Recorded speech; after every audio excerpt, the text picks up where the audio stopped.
হয়, বঙাইগাঁও চহৰৰ এখন পুৰণি ঐতিহ্যমণ্ডিত বিদ্যালয় ৰেলৱে হাইস্কুলৰ হীৰক জয়ন্তী আৰু সেই উপলক্ষতে স্থানীয় ৰাইজে ইয়ালৈকে আমাক নিমন্ত্ৰণ জনাইছিলে। আজি সেই অনুষ্ঠানত অংশগ্ৰহণ কৰিবৰ কাৰণে এই হায়াৰ ছেকেণ্ডেৰী বিদ্যালয়ৰ মহাৰজত জয়ন্তী অংশগ্ৰহণ কৰিবৰ কাৰণে আহিছোঁ। যথেষ্ট ঐশ্বৰ্যশালী বঙাইগাঁও চহৰ, বহু ইতিহাস বিজড়িত এই চহৰ।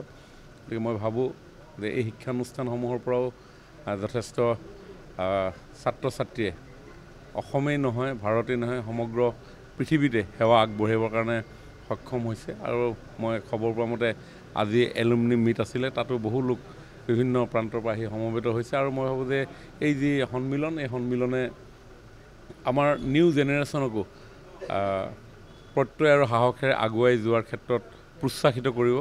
আৰু সেইকাৰণে এই যি অনুষ্ঠান, এই অনুষ্ঠানত অংশগ্ৰহণ কৰিবলৈ পাই মই নিজকে ধন্য মানিছোঁ।